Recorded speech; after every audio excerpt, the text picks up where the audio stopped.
Hello friends, അപ്പോൾ രണ്ടാമത്തെ നോമ്പിൻ്റെ കുറച്ച് വിശേഷങ്ങളൊക്കെ കണ്ടാലോ. അപ്പോൾ നമ്മൾ ഇന്ന് കടിയായിട്ട് ബോണ്ടയാണ് ഉണ്ടാക്കുന്നത്. അപ്പോൾ അതിനുള്ള മസാലയൊക്കെ റെഡിയായി, ഉരുളക്കിഴങ്ങൊക്കെ വേവിച്ച് വെച്ചിട്ടുണ്ട്. രണ്ടും കൂടി ഒന്ന് മിക്സ് ചെയ്ത് വെച്ചു. എന്നിട്ടത് ചെറിയ ചെറിയ ബോൾസാക്കി വെച്ചിട്ടുണ്ട്. അപ്പോഴത്തേക്കും ഉമ്മീത പത്തിലുണ്ടാക്കാനുള്ള അരിയൊക്കെ അരച്ച് വെച്ചിട്ടുണ്ട്. പിന്നെ ഞങ്ങൾ കുളിയും നിസ്കാരമൊക്കെ കഴിഞ്ഞ് കുറച്ചൊന്ന് റെസ്റ്റ് എടുത്തു. വൈകുന്നേരമൊക്കെ ആയപ്പോൾ നമ്മൾ നേരത്തെ ഉണ്ടാക്കി വെച്ച ബോണ്ടൊന്ന് ഫ്രൈ ചെയ്തെടുക്കുന്നുണ്ട്.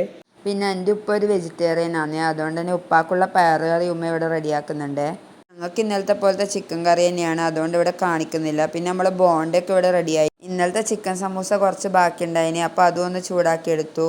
അപ്പോഴേക്കും ഉമ്മ ഇവിടെ പത്തിലുണ്ടാക്കാൻ തുടങ്ങിയിരുന്നു. പിന്നെ ഞങ്ങൾ ലൈം ഉണ്ടാക്കിയാൽ ചെറുനാരങ്ങയുടെ തോടൊക്കെ ഇങ്ങനെ ഒരു കുപ്പിയിൽ ഉപ്പിട്ട് വെക്കുക ചെയ്യാട്ടോ. എന്നിട്ട് പിന്നെ അതെടുത്ത് അച്ചാറുണ്ടാക്കും. പിന്നെ ഞങ്ങൾക്ക് ഇന്ന് ഇവിടെ മുസമ്പി ജ്യൂസാണ്.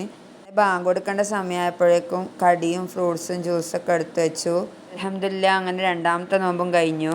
പിന്നെ ഫുഡ് കഴിക്കുന്ന വീഡിയോ ഒന്നും കാണിക്കുന്നില്ല കേട്ടോ, ഇന്നലത്തെ സെയിം ഫുഡ് ആയതുകൊണ്ട്. അപ്പോൾ ഇന്നത്തെ വീഡിയോ ഇത്രയേ ഉള്ളൂ. വീഡിയോ ഇഷ്ടമായ ലൈക്ക് ചെയ്യുക, ഷെയർ ചെയ്യുക, സബ്സ്ക്രൈബ് ചെയ്യുക. അപ്പോൾ ഓക്കെ, ബൈ.